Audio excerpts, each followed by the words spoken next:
Good morning students. We were doing chapter 1, leftover part of chapter 1. Beta, I told you earlier chapter 9 is merged into chapter 1 part A. So we were doing that part, and in previous video we have done how Indian constitution can be amended, and we have read how Indian constitution can be amended by three ways. There are three ways to amend Indian constitution. First is with the simple majority, second is with special majority yani 2/3 votes, and third was with the special majority plus consent of the half of the states. All these provisions are written in article 368. So beta, on many bases na this amendment procedure is criticized by the critics. First, so today we are going to do on which basis the procedure to amend the Indian constitution is criticized. There are many criticism. First is states have no initiative for constitutional amendment. The power to present any constitutional amendment is given to parliament only in our constitution. States are not having any this type of power. Means ki state cannot present any amendment bill in the parliament. The power is given to only Lok Sabha or Rajya Sabha, which are the two houses of parliament, which is also wrong, like a country in India, which is a federal country. Okay. Second is beta, no time limit for ratification by the states. And third type of amendment bill beta, we have read na कि there is 2/3 majority and there should be consent of half of the states. 28 states are there, and if 14 states are saying yes on that amendment bill, then only it will be passed. But there is no time limit for this ratification by the states. States can keep that amendment bill with them for unlimited time even. Okay, there is no time limit given in our constitution. Suppose if every state is delaying and keeping the bill with them for long period of time, for 1 month, for 2 months, then it will delay the decision. So this is also the main base for the criticism of the amendment procedure of Indian constitution. There is no time limit fixed for the ratification by the state. It must be done. Some time limit should be given to the states कि 15 days, within 20 days or 1 month they should return the amendment bill. Next is disagreement of two houses of parliament over a constitutional amendment. वैसे this criticism is baseless. What is in this beta, कि if there is dispute, if there is disagreement on any amendment bill between the two houses of parliament, Lok Sabha or Rajya Sabha, then no solution is given in the constitution. It is wrong. Solution is given in our constitution, and the way is also written beta in this condition. The joint session of the Lok Sabha and Rajya Sabha will be called, and both houses will sit and will discuss the amendment bill again, and then voting will be done on it again. Okay, so next criticism is assent of the president.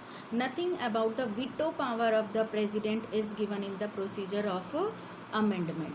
It is also not mentioned in the constitution that an amendment which is approved by the states require the assent of the president or not.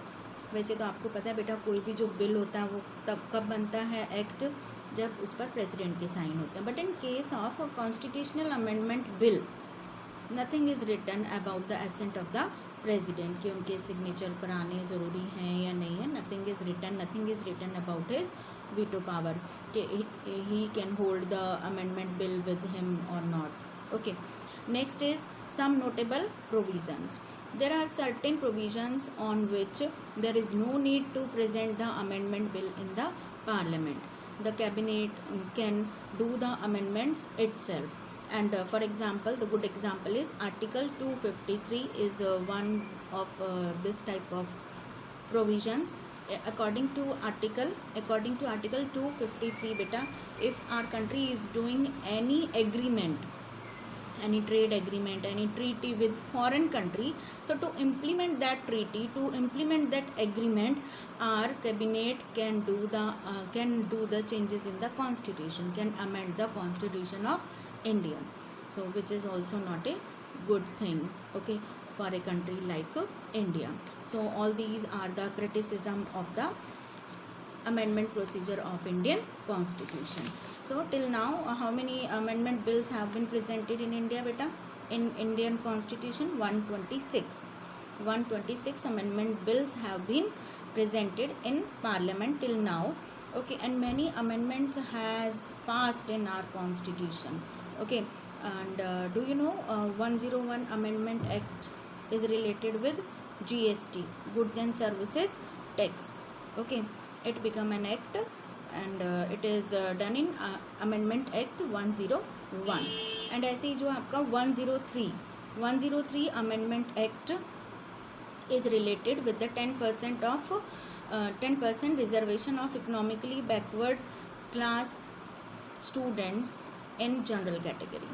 Okay, so now we are going to do some amendments which have done till now in our Constitution. All we can't do, so we will do only few.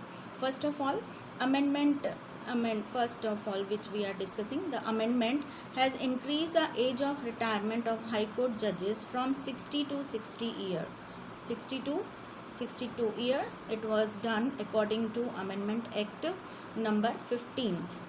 Earlier, up to the Amendment Act 15th, the retirement age of High Court judges was 60 years, but it was increased to 62 years according to 15th Amendment Act of Indian Constitution.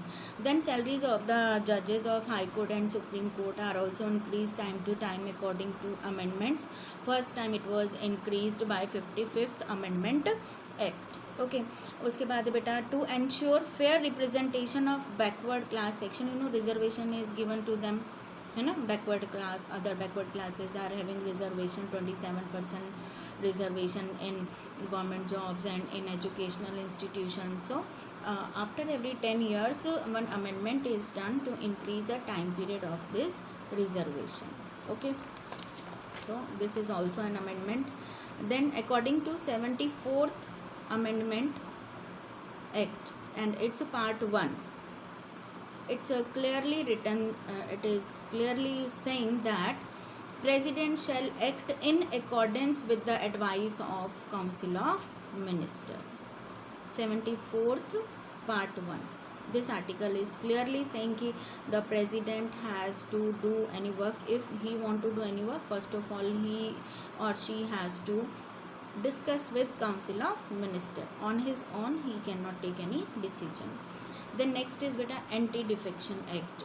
I think you know what is meaning of defection. कि जो leader है वो suppose Congress के ticket से election fight करता है और win करता है, but after winning election he changes his party, that is known as defection.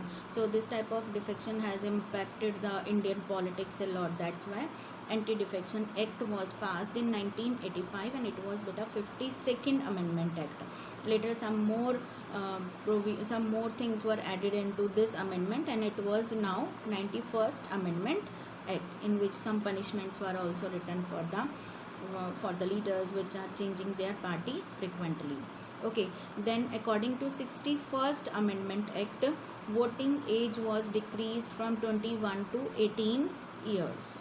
Earlier in our country, all the adult people who have completed the age of 21 were able to give the vote. Okay, universal adult franchise. But according to 61st Amendment Act, this age was reduced and now it is 18 years. Okay, and so many others are there which we have read in our this book also. We have read Article 24, which gave unlimited power to Parliament to amend the Constitution. 25th Amendment Act says that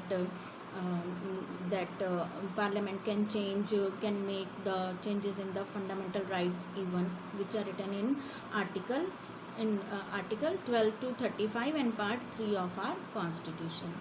Or 44, according to 44th Amendment Act, right to property was also removed from the list of fundamental rights. So till now so many changes have made, which shows that Indian Constitution is a living document. It can be changed according to the changing condition, which is a good sign, which is a very good feature of any constitution of the world. Rigid things are always violated. So that's why our constitution is rigid also and flexible also. Some provisions are not easy to change, है ना. So this was all about your amendments done till now in our constitution. Goodbye.